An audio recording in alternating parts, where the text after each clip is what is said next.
Welcome back, everyone, to another episode of the Planet Soccer Show. I'm your host, probably my favorite episode of the month, Dylan, up here in now snowing. It snowed on Wow. Halloween because that is just what it does in Michigan. And that is Reed down there, and I'm assuming sunny and warm Texas. But today we are talking, if you can't tell from our shirts, yes, they are U.S. Women's National Team shirts, but at least they win something. So we are talking about the U.S. Men's National Team roundup for the month of October. Outside of injuries, it was a semi-decent month, I suppose, for the prospective squad. A couple guys really started to flourish. A couple guys still wanting more from. But Reed, where are you at with the U.S. Men's National Team? We're had an interesting friendly break there in the middle of October, dropping a 3-1 loss to Germany, but absolutely thrashing Ghana 4-0. Where are you at kind of right now with U.S. men's national team? I'm cautiously optimistic / skeptical. The win versus Ghana was really impressive because Ghana's a formidable side, at full strength at least, and I'm pretty sure they were at mostly full strength when we played them. The Germany game, it was kind of classic Berhalter side versus a top nation. Not a whole lot going on, not a whole lot doing. No real. Well, I don't want to say there were no positives because we did jump out to a 1-0 lead. Um, but it's just there's always the caveat of we know what we're going to get with this Berhalter side, and it's just nothing exciting. But the talent's exciting, and I think the players, a lot of them, are in the right positions in their club side to succeed and to hopefully have that success carry over into the national side. We've got Reyna back. He got some time with Dortmund this month, which he hadn't previously in previous months, and some other guys are getting going, but you've still got a couple that, like you said, we'd like to see more from. Yeah, we'll dive into Reyna in particular. I have a whole lot of thoughts on him and his club performance and his friendly performances. Had a nice Yeah, brace in that Ghana match. But we're gonna start. Where else should we start? With Captain America and AC Milan. Oh, man, it just pains me how much I have to follow AC Milan these days and like semi root for them. But we're gonna start with Pulisic and Musah. Flat out, Pulisic, AC Milan have had a really rough time in the Champions League. As a side, still haven't scored a goal. Pulisic has looked just as bad, if not worse, to be completely honest, than everybody else in that attack in the Champions League.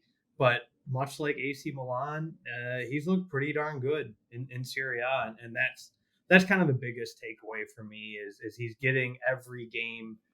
He's one of the first names on the team sheet, playing lots of minutes. Him and Giroud fit fantastically. I wish we could have a guy. Well, obviously, I wish we could have a guy like Giroud on the U.S. men's national team because he just fits Berhalter France's ball, and all-time he's leading allowing. scorer. Really, you'd like to have him? Yeah, that'd be nice. But it's just Yeah, stylistically, never mind the statistics, but stylistically fits everything Berhalter wants in that center forward position. Absolutely fantastic on crosses. Balogun is not quite as good on crosses. I love Florian Balogun as much as the next fan, but the connection that Pulisic has made with Giroud has been phenomenal. But man, the Champions League has been a struggle, and I know that's been a hot topic on USMNT Twitter. If you can't perform in Champions League, how are you going to perform in the World Cup? And he's had a couple of stinkers so far. yeah. It's been a historically bad Champions League run for a top five European side for AC Milan. You don't often see three matches in, no goals. They're obviously winless. And yeah, I mean, it's kind of a stark contrast for what we're seeing in the league from Pulisic versus what we're seeing in the Champions League. So um, I don't really know what to say about his Champions League performances, but in Serie A, I mean, he's holding his own in a top league and really doing more than holding his own. So um, it's been impressive. It's been good to see, and we're just glad he's out of Chelsea. Honestly, Yeah, that's the biggest thing. That's a common theme yeah. throughout this month is just seeing some of these guys get regular minutes, and he's certainly one of those. But he has started to flourish in Serie A. Not that match ratings are everything, but he's been at or near 7.5 in 3 out of 4 matches, which on the surface doesn't sound remarkable, but he has played really, really well. He's had a goal and assist this last month in Serie A while looking really, really solid doing it. Had 2 goals and an assist in the October friendlies. And that assist in one of those goals was in only 45 minutes of play versus Ghana. So he still is and probably will be for the foreseeable future Captain America. And outside of Champions League, he had a really solid October. Yeah. As he really kind of has all season thus far. Moving on, though, to Yunus Musah, who's kind of a fun, I don't want to say like case study for me, but it's kind of a fun topic because you look at the score sheet, you look at the stats for him on the year, hasn't blown anybody away. But the most telling thing for me is how much the Milan faithful, whether it be fans or coaching journalists, staff, have just absolutely ranted, or journalists even, have ranted and raved about his play thus far in Serie A. And if you just look at match ratings or just look at score sheets, he doesn't jump off the page at you. But if you actually sit down and watch some of these Milan matches, he's looked very, very smart on the ball. I think you could argue there's been a couple of matches where him and Pulisic have been the 2 best players on the AC side. They've looked really, really good, both of them, outside of that stinker versus Inter late in September. But the reception he's had in Milan is something that is extremely exciting. He's starting to get a lot more playing time as well. We touched on it in our September recap that I don't think ever made it out due to some like technical difficulties, but we touched on in our September recap that there were some injuries in the AC midfield that should lend him more playing time, and he's really taken it and ran with it. So it's exciting to see him kind of hit the ground running now that he's getting an opportunity to get regular minutes and regular starts. Yeah, Musah to me is kind of that next piece for the USMNT that, like, if they're going to take the next step and get deep in next year's tournament, we know Balogun is probably going to score goals. We know Pulisic is going to play well for the national side.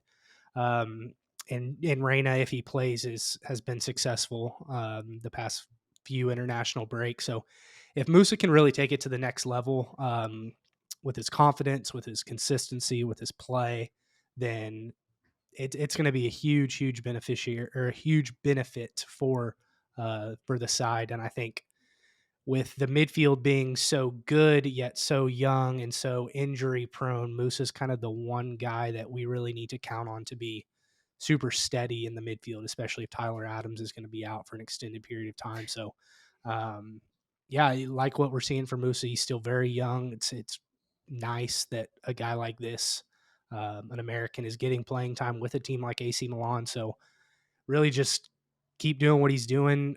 Keep impressing everybody around the club, around the city, around the country, and the sky's the limit for him. Yeah, no, absolutely. Kind of staying in Italy here. Another guy who is extremely benefited from not injuries this time, but suspensions. Shocker, Juve having suspensions and penalties levied against them. But Weston McKennie with the doping scandal of Pogba and the gambling scandal as well, with Fajoli getting a lot of playing time. Initially, he was having to get thrown in at wingback, which is better than no playing time, but it's not where I think most USMNT fans would like to see him deployed at club. But since those two are now out of the fold at Juventus, he's seen a lot more time in kind of his natural home in the midfield, and he's looked really, really solid doing it. The ability to play wing back has also allowed him to stay in games when subs start coming on, and you've seen like a massive increase in his playing time. I love an opportunity where he sees 70 minutes in the midfield and 20 minutes at wing back. Like I have no problem with that at all. It's when he's playing 65 minutes at wing back and then getting subbed off. It's like, as a USMNT fan, that's kind of stunting his development of where I really see him moving forward for us. Him and Timothy Weah had the great fortune of winning the USMNT Derby that Greg Berhalter was at, and I'm convinced is the reason it was such a boring, incredibly boring match, because he rubs off negatively on almost everything. So congrats to McKennie and Weah for winning that mini derby, if you will. All four started, which is phenomenal in and of itself. Regardless of performances from any of the four, having four USMNT starters in a Juventus AC Milan match is something we wouldn't have dreamed of 5 to 10 years ago. So it just speaks to the progress that we've made as a country and as a national team. But McKennie has been taking really nice strides. Had a really nice performance against Verona over the weekend. Should have had an assist. It was waved off for a foul in the build-up, but he's looked really nice. Really settling into Juventus finally. It feels like it's been a long time coming after the last couple of years. It's nice to see him really take an opportunity by the horns and run with it a little bit here. Yeah, McKennie's a guy that he normally plays with his cleats more on the touch line or on the sideline. He hugs the chalk typically when he's in the midfield anyway for the USMNT. So it's not too concerning to see his wingback minutes, but if he was just playing wingback, then like you said, it would be more concerning. However, he is a guy that likes to stay wide, that likes to progress the ball in tight areas along the chalk. So it with him, it's just be consistent, get playing time, and don't run into any issues like he has in the past, and like Juventus is known for. Stay on the field and really just lock it down while these guys are out and take advantage of the opportunities. Yeah, if I thought Berhalter would actually play either of these Juve guys at wing back and actually employ a creative system at any point in his tenure, I would feel a little bit better about it. Yeah, but he at its core, like he's going to be a midfielder if he does see the field for USMNT. So that's the thing. Like 20 minutes here and there at wing back to stay on the pitch, I'm all for. But when it's like 70, 80 minutes at wing back, selfishly as a USMNT fan, it's like I know our manager isn't going to do jack with that, so I'd like to see him play a little bit more central because while he does like to get out wide, at the end of the day with USMNT, he's more of a midfielder than anything. Another guy who's been playing a whole lot of wing back, more on the right side as well, though, is Tim Weah. Not seeing quite as much of the field. He's at like he's averaging just over a half per appearance right now. He's only played a full 90 once in this last month, but he did have an assist this month, and then came up injured, and then played again versus Verona, and then came off injured, and now today I think today or yesterday it just came out that he's going to be missing the next USMNT camp, and that's going to be a theme. Guys subbed off at the half this month, and guys coming up limp. So it is kind of a shame seeing his minutes not being quite what McKennie's are. But when he has been on the field, he has looked pretty solid. I know he's one of both of our favorites. So I'd really like to see him healthy and getting as much playing time as possible. Real shame we'll be missing him likely for the next USMNT camp. But yeah, to be completely honest, I probably haven't watched enough Juve games to have a whole lot of thoughts on Timmy. But he is one of my favorite USMNT guys moving forward. So speedy recovery to him because missing camps is never ideal for development. Yeah, for sure. He's a guy that I really like on the wing for the USMNT. I like his motor. I like the way he can get past guys, especially CONCACAF guys. He just seems like he's a pretty steady performer there. Would like to see him take his game up a little bit more against the top sides. However, it seems like his last two clubs have felt that his best position was wing back, so you can't do much about that. But like you said, speedy recovery to him. Hopefully he comes back and is able to move the same as he was before. Taking a quick flight over to France, I believe. Yell at me in the comments. Really, just honestly put anything in the comments. It can be hello. It can be you guys suck. The algorithm could really use like just one or two comments every video. So drop a comment, especially if I'm wrong with this next statement. But I believe the only American worth note in the French league, Florian Balogun, whiplash season. There is no better way to put it than whiplash roller coaster season for him. Had no goals in the month of October after at the end of September having quite a nice showing after a double penalty miss the week before. He was subbed off at the weekend, as I said. It's going to be kind of a trend here. Subbed off at the weekend after kind of a little bit of a stinker. 0 shots, lost to Lille. Not great. He is still our best striker. He did have a goal for the USMNT in the Ghana friendly, and I believe he also assisted Pulisic's goal against Germany. And frankly, against Ghana, he looked really good, but so did everyone else. Yeah.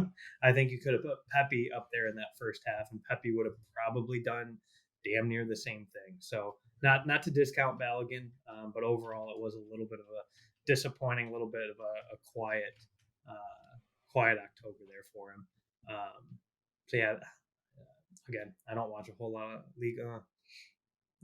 I'm excited about Monaco. They're fun this year. I wouldn't rather him anywhere else, to be quite frank with you, because he will have a lot of opportunity to grow. But I don't have a lot more than his stat sheet did not impress me whatsoever in the month of October. Yeah, he had a really good September. I don't want to say that it was going to be hard for him to follow up last year's performance with a similar one this year, but he didn't like blow it out of the water. He just had a really solid year last year. What a top European striker could do.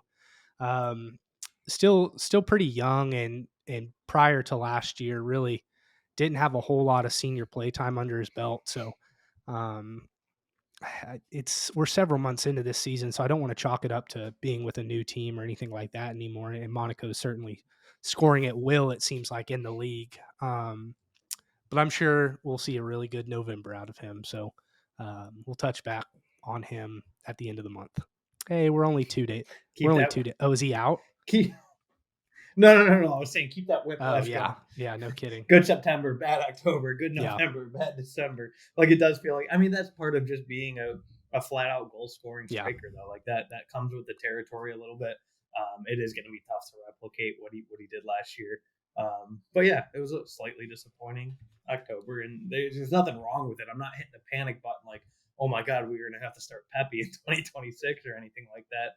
But it is a slightly disappointing and something I'll probably keep a closer eye on in the month of November. Mm-hmm. But he'll be fine. He's the best striker we've seen in a long time in a USMNT kit. So not overly concerned. Yeah. Now we're going to just dive right into, I'm going to let you kind of take the lead on this one. I think we're both pseudo fans of PSV this year. It feels like not quite, because it's really hard to watch the Eredivisie, but PSV, we got 3 guys there. I know it's borderline appointment television for both of us when they are in the Champions League. We have Dest, Pepi, and Tillman. What are your kind of general thoughts on this USMNT trio? 2 of them seeing a lot more playing time than the third for good reason, but where are you kind of at with these 3 right now? I mean, considering Serginho Dest basically had multiple teams tell him last year that they just flat out didn't want him and were never going to use him. This year, it has been a breath of fresh air. It does feel like kind of a combination of other guys trending upwards. It does feel like Dest has been trending pretty quickly downwards over the last couple of years for the USMNT after being one of the top prospects. I mean, people were calling for Scally like quick, fast, and in a hurry in the last 10 months. Yeah, he's already played more this season than all of last season combined, and and he's playing in the Champions League. They've got 2 draws in the UCL, or they had 2 draws in October, but they do have a couple home matches coming up, so hopefully they can turn that around and maybe he can get. Whether it's on the score sheet or just put together some good performances, hopefully that can be the case this month. Ricardo Pepi is being used as, you have here, a super sub. I haven't watched the Eredivisie really at all this year either. He's only averaging 15 minutes a game over the last 8 matches. He has 2 goals, 1 goal per 60 minutes, with an XG of 2.5. So when he's on the field, he can score. Yeah, when he's on the field, he's been pretty good, and he does have a good ceiling with the USMNT. He does a lot of things that Balogun doesn't do, which is really beneficial. So if he's playing well and playing confidently, he's a perfectly capable guy to come in to to get his head on a cross in the 84th minute or something in an international tie. So, and then you got Malik Tillman, who missed 2 October friendlies due to injury, but he started 2 league matches right after that. 1 goal in the month of October. He's a guy that really isn't going to get very many people excited, but it's just solid depth to have in the national side, and a capable player. And he's playing at PSV, which is no joke. It's a historic club. It's a big club, and a team that's really good this year. So Yeah, they're absolutely running train on the Eredivisie. I can never say it right. The Dutch league. Eredivisie, yeah. Yeah, that one. But holy, talk about whiplash roller coaster. He's been the pinnacle of that this year. He slept in too late, so then got benched, and now he got pulled off at half against Ajax. And the coach, word for word, was quoted after the match of saying, it was rubbish. I didn't even have to yell when I went into the dressing room. I just told him he was done for the day, which is not what you want to hear, especially with somebody who's had some locker room, dressing room issues already this season. But he is kind of exciting. Like, he's got 3 goals from the midfield. He's got an assist in Champions League and a really important draw at Lens. So he's a guy that, like, I want to get excited about. But as soon as I get excited about him, he's in the headlines for something so stupid. It's like, you're not 19. Like you should be seasoned enough to know how to act as a professional, and he is infuriating. Now I'm excited about him, but not to the extent I think there is a starting spot for him. But like you said, he's a guy I'm really excited about coming on in the 85th minute, in a tight match where somebody pulls a hammy, or somebody I'm really confident in. We're up 2-0 against Wales, or no offense, Wales, but 2-0 to Wales in the 26 World Cup, and he comes on and is not a big downgrade where you're worried where he comes on. And that's not something we've always had on the USMNT. So, like, I want him to at minimum be that guy, but just doesn't feel like everything's screwed in super tight up there in the noggin. Which it's really frustrating, because he does show flashes of brilliance, might be strong, but he does show flashes of, like, a very, very competent, very solid player who can fit that need for the USMNT. And then he has just absolute stinkers against a bad Ajax team. This isn't like your granddad's Ajax. They're literally in last place in the Dutch league, like 20th, not like relegation fodder. They're like dead last right now in the Dutch league. And he can't even put in a semi-decent performance to see the second half against them. It's like, come on, man. It's really, really frustrating. Yeah, I mean, it's a guy that's come through Bayern, Rangers, and now PSV. So there's no lack of structure throughout his career. So he's somebody that should be doing a lot better. I didn't even think about it like that. That's almost more concerning. Like, when you think about that, those are the 3 clubs he's played at, and he still doesn't have it all screwed on tight. Like, where's he going to end up? Everton next or something? Like, it's like trending United down. Yeah, United, right? He would fit right in right now. Last thing on PSV though, Pepi, like I kind of alluded to when I brought up PSV, like, Pepi not playing a lot is what it is. He's behind Luke de Jong. He's not playing. Like, he's not going to play barring some injury. But I am super pleased that he's making the most of the opportunities he does have. A goal every 60 minutes for a striker is just fine by me. Obviously, it's a relatively small some Callum Wilson shit right there. Yeah, it is. So you can say, like, oh, a small sample size, show it to me over, actually starting and playing 90 minutes. But he's doing the most with what he can right now. And that's really pleasing, because last year he kind of bounced all around a little bit. So it's nice to see him kind of find a home where he's comfortable fitting that super sub role, because that's likely his future with the U.S. You're right. He brings a lot of things that Balogun isn't able to bring. But having him be able to come off the bench with those things that Balogun can't bring in the right match could prove to be really fruitful. Yeah. But we'll move on to Germany. This is not a fun one for the most part. Do you want to start? Where do you want to start here? right now we're just going to focus on Gio and Brennan. I know there are more Bundesliga players. We'll touch on them in our quick hitters. But these are two guys that have been a hot topic. So I'll let you kind of pick where you want to start and share your thoughts on these. I'll just go real quick on Brendan. Speaking of a guy that's trending down, unfortunately, he is a guy that's been trending down since he moved away from Salzburg. Struggling to make an impact in a Union Berlin side that just isn't doing much offensively. He's never been like an offensive catalyst. He's been more so just a chaos catalyst. And he's not even really able to impact by doing that in this side. So that's unfortunate. Gio Reyna is a guy who looked super, super good in the international break. And you thought, okay, maybe he'll put together some of those UCL performances of last year where he would come on and either get an assist or bag a banger for Dortmund, but he's just not getting a whole lot of playing time. He looked good against Hoffenheim, I believe it was, in the DFB or DFK, whatever it is, Pokal. Starting to get a little more playing time now. It doesn't look like he's going to be a consistent starter for Dortmund, which is what kind of we've been hoping, and especially we're hoping for once Bellingham left, but that's not the case. It's a guy that just, I mean, at this point, the only thing we can do is hope that he stays healthy, because that's really what it comes down to.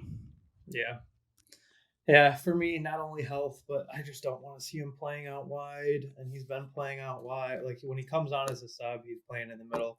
But he's been playing out wide, which Greg just insisted on for 2 years. And then finally, I think his backroom staff finally knocked some sense into him and allowed him to play where he flourishes. The backroom staff that became 2 consecutive temporary head coaches and then left for other jobs. Are we talking about that backroom staff? Yes, those two that are now gone. Yeah, but hey, maybe he'll learn. I'm hoping he learned his lesson. It looked like he did. At least he's playing him, because Gio. He's on the field. Right. He's playing him, and now he's back. He's left him in the midfield in those friendlies, and he flourished. He looked absolutely phenomenal. But then to see him go to Dortmund and have to play out wide, it's like, I understand. Again, playing in out of position, and we'll touch on this with Trusty in a little bit. Playing out of position, better than not playing. But the fact that, like, we've seen him not succeed out wide on the wing, and then he's getting stuffed into that at Dortmund. It's just so frustrating. Because even Greg figured out that's not, well, maybe Greg didn't figure it out. Even Greg accepted that's not where he plays best. He conceded he's seen so far the most minutes. Yeah, conceded it. He's seen the most consistent minutes for Dortmund out wide. So I'd really like to see him be one of those first names on the team sheet in the midfield at Dortmund. I don't know if it's the case. A lot of people are calling for a January move for him. Can't say I don't disagree, but I don't know. We'll see where it goes. At least he's healthy, like you said, because he is one of our top 5 players, in my opinion, when healthy. So at least he's healthy. We'll take that, because that has been a huge question. We need to transform that 1 step forward, 2 steps back to 2 steps forward, 1 step back for him, because right, exactly. All right, now we're moving to what was it, a month and a half? Not even a month and a half ago. A month ago, it was not really a question in our mind, but man, the month of October may have changed things. We're talking about the goalkeepers. Gaga Slonina finally got his clean sheet in the Belgian league. It only took 8 matches. He finally got there. And when I noticed that, okay, I'm not gonna sit here and say I'm watching Gaga Slonina play in the Belgian league. I'm not gonna sit here in front like I've watched his every match or seen the saves he's made. But when I saw the clean sheet, I was like, all right, I'm gonna dig into this a little bit, because this team's still bottom quarter of the table. So I kind of nerded out a little bit stats wise on this one. He's averaging almost 4.5 saves a game, which would put him second in the Premier League. Obviously, it's not the Premier League. I couldn't find that intensive statistics on the Belgian league, so just bear with me here.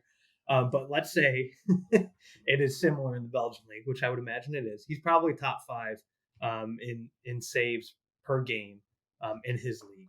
His team is absolutely horrendous. He also is the highest match rating on his squad. Granted, it is a very, very bad side.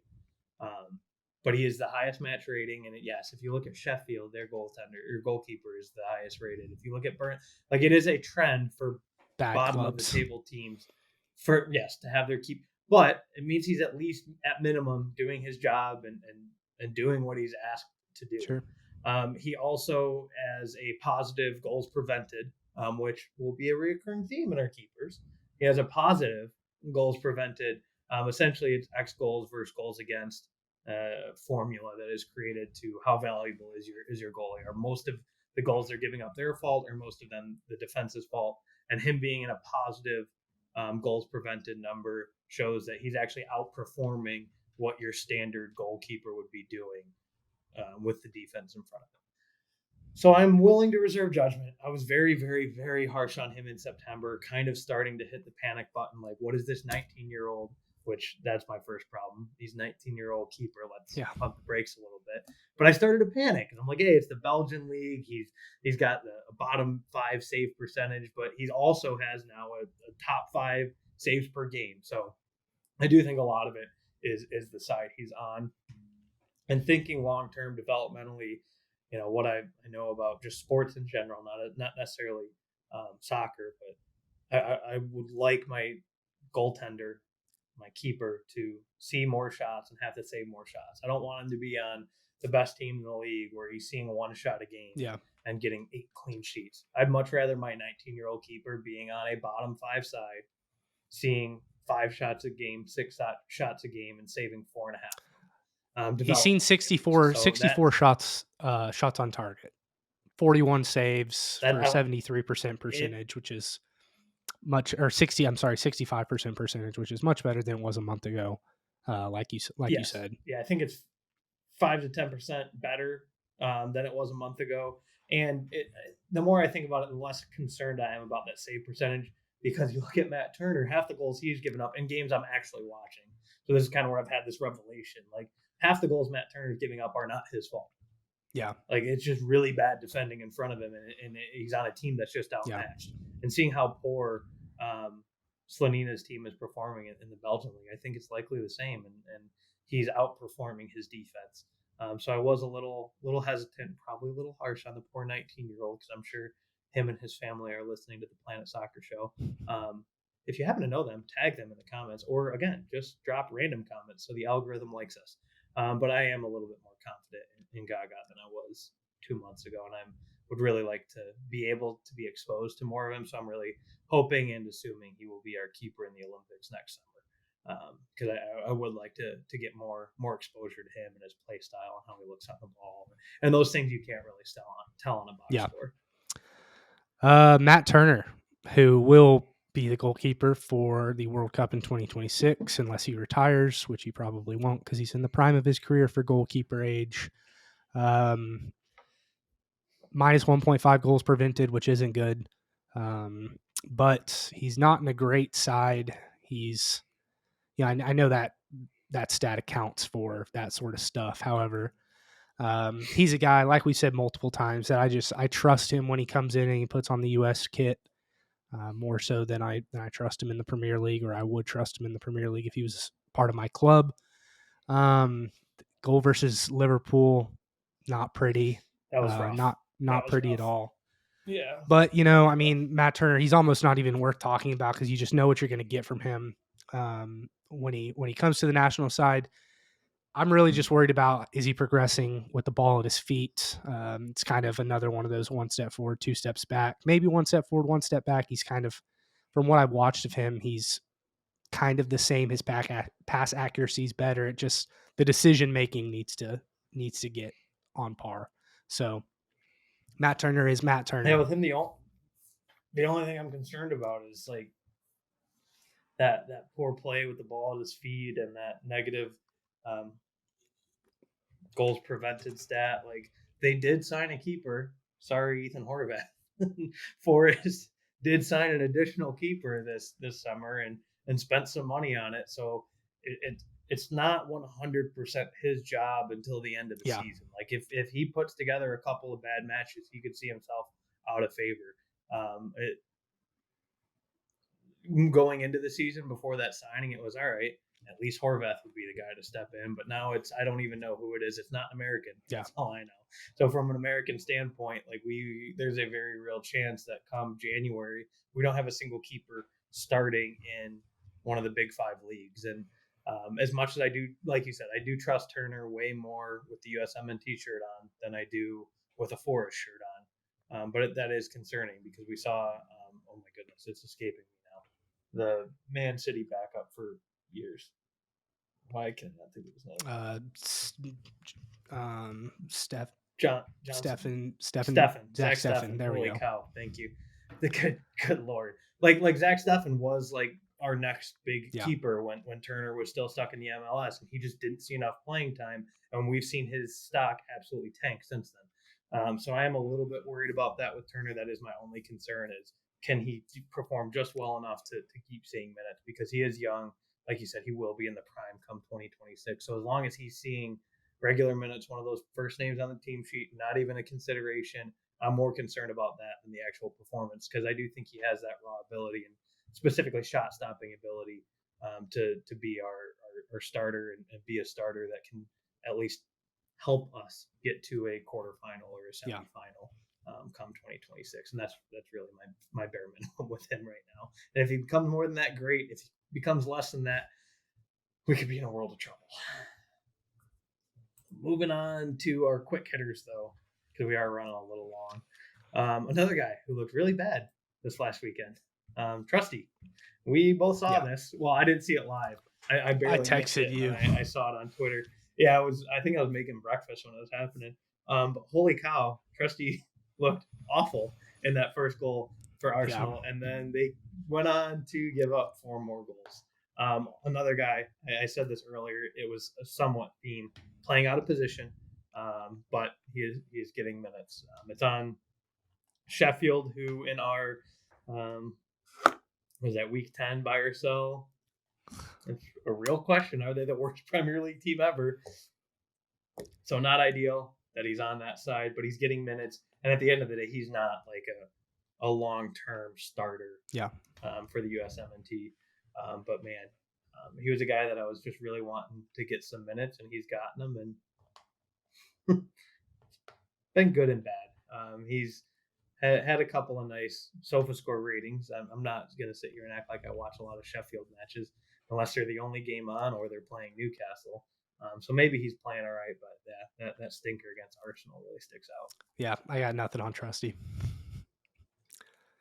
I'm guessing you got nothing on the next guy either. Koleosho. Not really. Do you have anything on him? Nope. Yeah. Burnley's underperforming, but he keeps playing in that side, so company likes him, and he's a kid. So should have had a goal. Really, really should have had a goal against Brentford. That's all I got to say. Really disappointed that he didn't find that first EPL goal. But he has looked good, and he is in company's favor. Yeah. So I don't know why I still feel this way. Probably biased from how damn good company was at City. But it's like, hey, if company trusts him, I'm excited about him. And he still has to commit to the USMNT side. So this all may be a moot point. We might listen back to this in 2 years and go, why the hell were we talking about Koleosho? Yeah. He's stuck with Italy. But I'm still hoping because he is a speedy winger. Wing is not necessarily our strongest suit, especially on the right side right now. We got a bunch of guys that are like outside mids that we're forcing into wing. So I am hopeful for him. But sticking in the Premier League, do you have any thoughts on A-Rob and Tim Ream? I got flat out have nothing on them. You guys just played them recently, so you might have a little more on them, but I have not watched a lot of them. I mean, Tim Ream, thank you for your service. You stepped up when we really needed you to. You're consistent at Fulham, and wish you all the best in your impending retirement. Jedi Robinson, he's our left back. He is what he is. He's a guy that like we probably won't remember, won't appreciate once he's gone. But he's been consistent, and we don't really have complaints about him too often. He doesn't light anything up like sometimes we would like him to, but he is who he is, and he will be the left back. He shows just enough flash where like I want to start getting. It's just that he wears his socks down. That's all. But then it never like. Well, he's damn quick too. Like he has the speed of your modern day Yeah. fullback. He just doesn't do a whole lot with it. He's like that guy. I'm like, oh, like I wouldn't be fully surprised if a year from now he gets a move to not like a city or anything crazy, but gets a move out of Fulham to a better side in the Big Five leagues, a side that sees Champions League football, because he does have a lot of potential. He just missing that like one next step in his game. But if he ever finds it, watch out. He could be pretty exciting. Sticking in the Premier League, not going to spend too much time on either of these, but yeah, Tyler Adams and Chris Richards. Tyler Adams is hurt still. He's still hurt again, I don't know and how to no, phrase that's not a this. misspeak. He's still hurt again. Yes. Like because he was healthy and then he wasn't. Is like he's, which sucks because he's not going to be back to like February. And he would have fit the Bournemouth side like a glove. Yeah. So now he left Leeds to stay in the Premier League. Now Bournemouth's going to get relegated and Leeds is going to get promoted. And he's going to be back in the Championship. So really less than ideal. Hopefully he can find a move out of Bournemouth, even though I do agree. I think he fit them like a glove. He is a Premier League. He is a Premier League midfielder. So when Bournemouth, what appears to be, gets relegated, hopefully he gets out. Chris Richards also needs to get the heck out. Just not even out of favor. He just has two really good center backs out of him. Informed center backs. Anderson is in my team of the year so far through 10 weeks, which might be a little bit of a stretch, but he is in my team of the year so far. And then Gay has been phenomenal too. So it's not even anything against Chris Richards, but he is good enough that he should be seeing, 8 out of 10 matches started and one of those every game type center backs, and he's just not getting that because of where he's at. So hopefully he gets a loan move. I don't want him out of Palace like altogether. Well, his best option might be Gahey getting sold in January, which is a possibility. So, and if he does, I would love to see him with Anderson for half a season, because I do think he fits Palace really well. I think he's a really good player. He's just not seeing minutes right now. It's kind of unfortunate. Guy that is seeing minutes though is Joe Scally.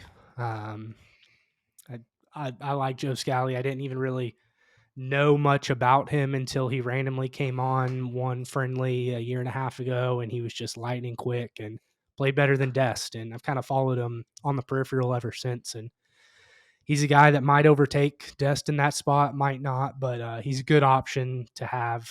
And I like the way he plays. Nice goal. Yeah. Had a nice goal on a ball into the box earlier in the month. PFAC also yesterday, 2 days ago, I don't know, in the German Cup had 2 goals in 10 minutes after getting hurt the game before. Not a guy that, again, because of where we're at, he's behind Pepi. He's probably behind Ferreira because Berhalter is Berhalter, and he's certainly behind Balogun. So a guy on the outside looking in, but a guy I like to still keep track of, especially because he's playing with a fellow USMNT prospect. And 2 goals in 10 minutes in a cup match.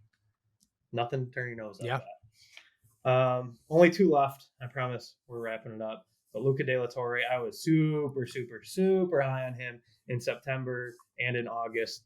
Another assist for Celta Vigo, playing every single match. Started in 9 out of 10, appeared in all 10. One of their premier players. Granted, they are an awful, awful side, but he's seeing every match minutes, heavy minutes, every single match in one of the 3-4 best leagues in the world. And he's kind of a guy that is a bench role player for the USMNT. So just having those guys that are most likely going to make the USMNT side in 2026, getting, albeit on a bottom 3 side, getting every match minutes in La Liga is just kind of speaks volumes. Him and Aronson have kind of just flip-flopped for me in terms of their outlook for the USMNT and what they bring. Yeah, I'm very high on De La Torre. He probably goes under talked about by your average USMNT fan. I talked about this in the past episode, but he looks so damn good against Barcelona. I'm still holding on to that, how good he looked against Barcelona, which is like a month and a half ago now. But man, he looked great. So yeah, I'm super high on him. And to finish it up, a guy I have watched 0 minutes of outside of the friendly that he started against, I believe it was Ghana, and only played a half. Johnny Cardosa officially getting a move out of Internacional in Brazil to Real Betis. So not even just like not even a Celta Vigo. Like he's getting an actual move to top 6 probably in Betis side in La Liga. Yeah. So super exciting move for him. Not a guy that gets featured in the USMNT often, but if you're into the nitty gritty, diving deep prospects, he is a name worth noting. He's kind of the Colioso ilk. You're probably not going to see him featured in meaningful USMNT matches for the next 2 or 3 years, but likely to see him at the Olympics. I believe he is still eligible and could see him moving forward. And a move to Betis is after getting stuck in the Western Hemisphere for a while now, finally getting his big move to Europe. Kudos to him. Yeah, I think he's a guy that Berhalter likes. He actually has played that Adams role here recently while Adams has been out. So we'll wait and see on him. And yeah. Yeah. I appreciate if you're still with us. What are we almost? We're 45 minutes. Or 45, 55. 45, 55 into this. If you are still with us, please give us a like, a subscribe, and a comment. I'm like getting down on my hands and knees. Give us comments. I think I've discovered that is the most important thing in the stupid algorithm that is YouTube. So please give us comments, even if it's a hello, even if it's a why are you wearing a U.S. women's national team shirt for U.S. men's national team episode. Just give us any sort of comment. Even if you hate Max Scherzer, who just won a World Series for Reed's beloved Texas Rangers, just give us some sort of comments. We do appreciate you guys listening, watching, following us, and we will see you guys on Monday for more EPL action. Peace.